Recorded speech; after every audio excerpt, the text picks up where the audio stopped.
Kia ora mai anō tātou e hui nei I runga I tēnei kaupapa tino hohonu mō tātou mō te iwi Māori. Nō reira, ka mihi kia koutou te hunga whai whakaro mai. Well, before we get on, even onto the decriminalising or legalising any of our marijuana in particular, because there's a whole lot of debates going on. One is just the outright legalising of cannabis, and the other debate is the use of cannabis for medicinal purposes.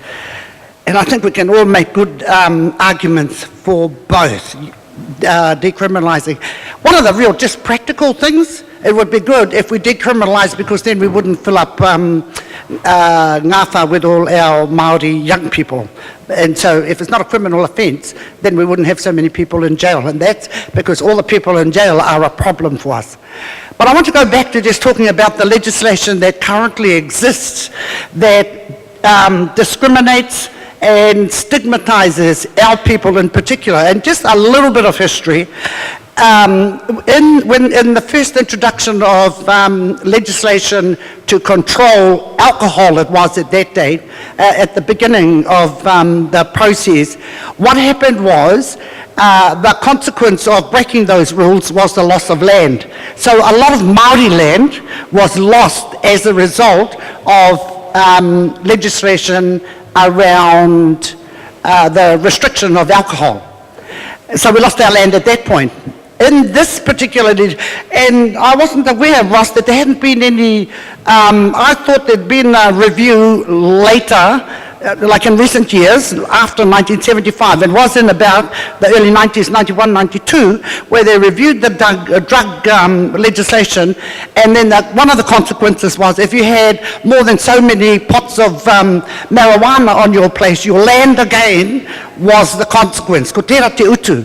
You know, so there was, again, another discrimination against, so because we got no money, we lose our land by actually having laws like this around alcohol and other drugs.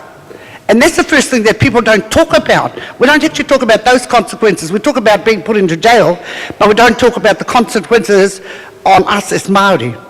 The other thing that's really, that we have to actually consider is our Māori population, the big bulk of Māori population is the young population. So with, I can't remember, New Zealand First person talking about all the young people that they've prioritised, actually out of that group, the majority of them will be tamariki Māori. We and the Pacific peoples, our biggest number of people are within that 17 to 25-year-old age group. And they're the ones that are being incarcerated by this law. You know, there might just be, and you just have to go to court. You just have to go to the courts and see 12 Māori and one Pākehā, and the 12 Māori go to jail. And you just go to court and you see that happening every day. And so our kids are being discriminated against as well, and we've got to be worried, our Māori, that our future and the future parents of our children are being incarcerated, or are being incarcerated physically in the prisons, but they're being incarcerated in their minds as well about he kore take a hau. You know, where do I fit in this world?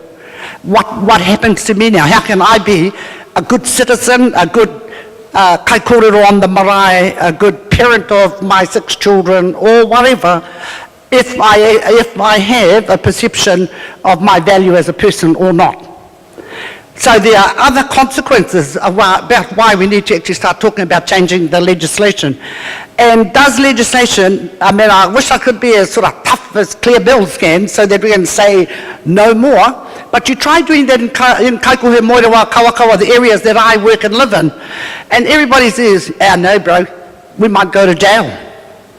Nobody wants to take the risk, because the experience that people in our communities have is that if you take a risk, if you make a stand and do all the things that you really want to do, that there are consequences. And the consequences mean that your life is impacted on. You may lose your opportunity of work.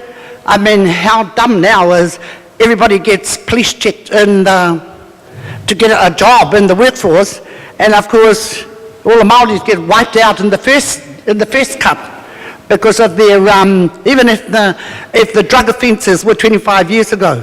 So there's a whole lot of reasons why we need to be talking about how the legislation impacts on us as a community, on our young people in particular, on our future, because they're our new mothers and fathers and people who dig the gardens type of thing, and more importantly, from my point of view, on our being able to think freely about the world and about stuff.